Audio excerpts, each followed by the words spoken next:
عید سے متعلق عام طور سے عید کی تیاریاں آخری عشرے میں کرنے کے لوگ جو عادی ہیں وہ یاد رکھ لیں عموماً ان سے گناہ ہو ہی جاتے ہیں۔ آخری عشرے میں شاپنگ کرنا، جیسے جیسے عید قریب ہوتی جائے گی مسجدوں کی رونق کم، بازاروں کی رونق بڑھ جاتی ہے۔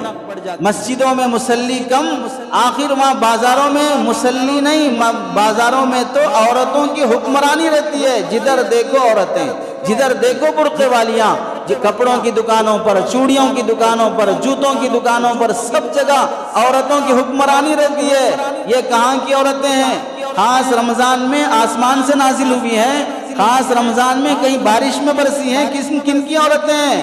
یہ ہم اور آپ میں سے ہی کسی کی ہوں گی۔ اپنی عورتوں کو آخری عشرے میں قابو میں رکھو، ان کے رمضان بھر کی عبادتیں کہیں بدنگاہی کی وجہ سے وہ غارت نہ ہو جائیں، کہیں ان کے غیر ضروری سامنے دکاندار کی گفتگو کی وجہ سے غارت نہ ہو جائیں، وہ بھاؤتاؤ کرنے کی وجہ سے غارت نہ ہو جائیں۔ آخری عشرے میں شاپنگ کرنے میں بازاروں کی رونق نہ بڑھاؤ۔ شیطان بھی کس قدر مکاری سے مسلمانوں کی نیکیوں کو برباد کر دیتا ہے۔ عید کی شاپنگ ہے، کیا گناہ کی بات ہے؟ نئے کپڑے خریدنا تو سنت ہے، نئے کپڑے خریدنا تو اچھی بات ہے، ہم اس کے لیے جا رہے ہیں۔ کسی نے منع نہیں کیا کہ آپ نئے کپڑے نہ خریدو۔ ان اللہ جمیل یحب الجمال، اللہ بڑے خوبصورت ہیں، خوبصورتی کو پسند کرتے ہیں۔ لیکن یہ بتائیے جناب، عید کے نئے کپڑے خریدنے کے لیے آخری عشرے میں جانے کی ہدایت کس نے دی ہے؟ رمضان اچانک بجلی کی طرح گرجتے ہوئے تو نہیں آیا ہے۔ رمضان آنے سے پہلے شعبان آیا، رجب آیا، اور ترغیب دی جاتی رہی ہے کہ آج آپ پہلے ہی سے تیاری کر لو۔ ایک دن کے ایک گھنٹے کے نئے کپڑوں کے لیے آخری عشرے کو برباد تو نہ کرو۔ پہلے ہی سے تیاری کیوں نہیں کر لی جاتی ہے نئے کپڑوں کی؟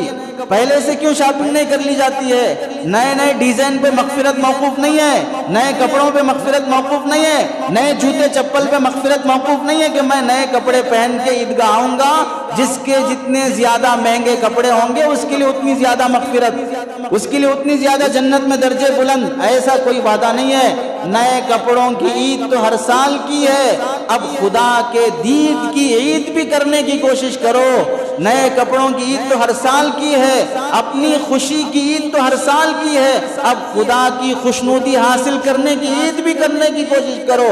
اپنے بچوں کو خوش کرنے کی عید تو کی ہے، اللہ کو خوش کرنے کی عید بھی کرنے کی کوشش کرو۔ اصل خوشی تو وہی ہے جس کے روزے قبول، جس کی عبادتیں قبول، جس کے حق میں اللہ کی رضا میں مل گئی، وہ اصل عید ہے۔ اس لیے آخری عشرے کو شاپنگ کا عشرہ نہ بناؤ۔ جو اب تک شاپنگ نہیں کیے ہیں مت کرو آگے شاپنگ، بند کر دو بازاروں کو جانا۔ ویسے بھی وائرس ہے، جاؤ گے تو پتہ نہیں تم کون سا کپڑا خرید کے لاؤ گے، پہننے کا کپڑا خرید کے لاؤ گے یا پہنائے جانے کا کپڑا خرید کے لاؤ گے۔ اپنے جسم پہ پہننے کے لیے سینے کا کپڑا خرید کے لاؤ گے یا بغیر سلوائے کے کفن کا کپڑا تمہارے لیے تیار رکھا جائے گا۔ حضرت سیدنا عبد القادر جیلانی رحمۃ اللہ نے فرمایا کتنے لوگ ایسے ہیں جو بازار نیا کپڑا خریدنے جاتے ہیں جبکہ ان کے لیے کفن کا کپڑا تیار ہو چکا رہتا ہے۔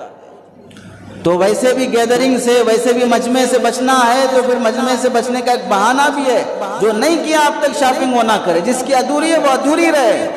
جو کپڑے اسی کپڑوں میں پہنو، نئے کپڑے شرط نہیں ہے، اچھے کپڑے چاہیے بس، اور اپنے کپڑوں میں سے جو اچھے وہ پہن لو، لیکن آخری عشرے کو برباد نہ کرو۔